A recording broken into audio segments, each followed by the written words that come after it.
बिस्मिल्लाहिर्रहमानिर्रहीम। अस्सलामुअलैकुम नाज़रीन।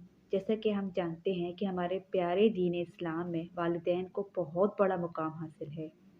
कुरान और हदीस में हमें बार बार अपने वालिदैन के साथ उसने सलूक के साथ पेश आने की ताकीद की गई है।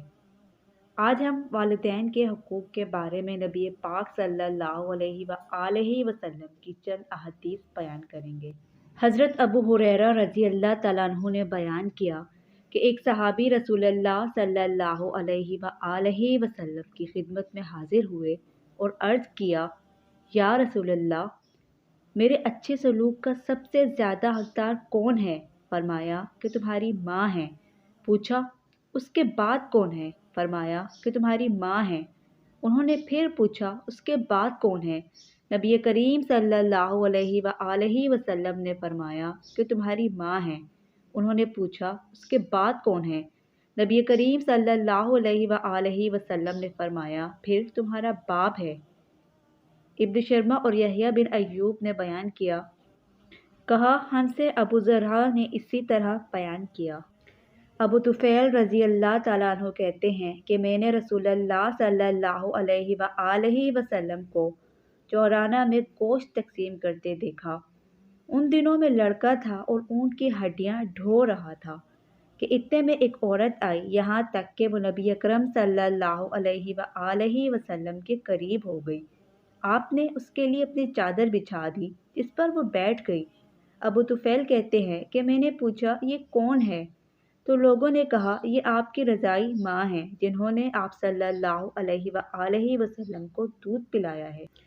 उमर बिन साइब का बयान है कि उन्हें ये बात पहुंची कि एक दिन रसूलुल्लाह सल्लल्लाहु अलैहि वसल्लम तशरीफ़ फरमा थे कि इतने में आपके रज़ाई बाप आए।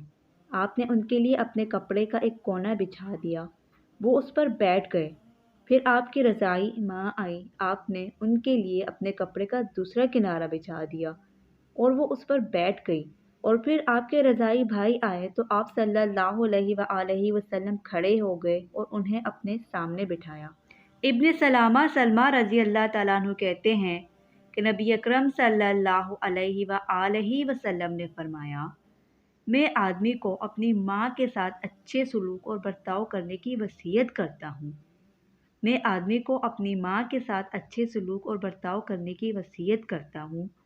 मैं आदमी को अपनी माँ के साथ अच्छे सलूक और बर्ताव करने की वसीयत करता हूँ। मैं आदमी को अपनी माँ बाप के साथ अच्छे सलूक और बर्ताव करने की वसीयत करता हूँ। मैं आदमी को अपने मौला के साथ, जिसका वो वाली हो, अच्छे सलूक और बर्ताव करने की वसीयत करता हूँ, ख्वाह उसको इससे तकलीफ़ ही क्यों न पहुँची हो। मक़दाम बिन मौद यकरब रज़ी अल्लाह तआला अन्हु कहते हैं कि रसूलुल्लाह सल्लल्लाहु अलैहि वसल्लम ने फरमाया, बेशक अल्लाह ताला तुमको अपनी माँओं के साथ उसने सलूक की वसीयत करता है। ये जुमला आप सल्लल्लाहु अलैहि वसल्लम ने 3 बार फरमाया। बेशक अल्लाह ताला तुमको अपने बापों के साथ उसने सलूक की वसीयत करता है, फिर जो तुम्हारे ज़्यादा करीब हों, फिर उनके बाद जो करीब हों, उनके साथ उसने सलूक की वसीयत करता है। अब्दुल्ला बिन उमरू ने बयान किया कि एक सहाबी ने नबी करीम सल्लल्लाहु अलैहि वसल्लम से पूछा, क्या मैं भी जिहाद में शरीक हो जाऊं? नबी करीम सल्लल्लाहु अलैहि वसल्लम ने दरियाफ्त फरमाया कि तुम्हारे माँ बाप मौजूद हैं? उन्होंने कहा कि जी हाँ, मौजूद हैं। नबी करम सल्लल्लाहु अलैहि वसल्लम ने फरमाया, फिर उन्हीं में जिहाद करो। अब्दुल्ला बिन उमर रज़ी अल्लाह तआला अन्हु ने बयान किया कि रसूलुल्लाह सल्लल्लाहु अलैहि वसल्लम ने फरमाया, यकीनन सबसे बड़े गुनाहों में से ये है कि कोई शख्स अपने वालिदैन पर लानत भेजे।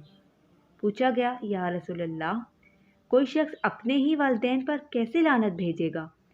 नबी करीम सल्लल्लाहु अलैहि वसल्लम ने फरमाया कि वो शख्स दूसरे के बाप को बुरा भला कहेगा तो दूसरा भी उसके बाप को और उसकी माँ को बुरा भला कहेगा। अबू हुरैरा रज़ी अल्लाह तआला अन्हु कहते हैं कि रसूलुल्लाह सल्लल्लाहु अलैहि वसल्लम ने फरमाया, बेटा अपने वालिद के एहसानात का बदला नहीं चुका सकता सिवाय اس کے کہ وہ اسے غلام پائے پھر اسے خرید کر آزاد کر دے۔ ابو درداء رضی اللہ تعالیٰ عنہ کہتے ہیں کہ انہوں نے نبی اکرم صلی اللہ علیہ وآلہ وسلم کو فرماتے سنا، باپ جنت کا درمیانی دروازہ ہے، چاہے تم اس دروازے کو ضائع کر دو یا اس کی حفاظت کرو۔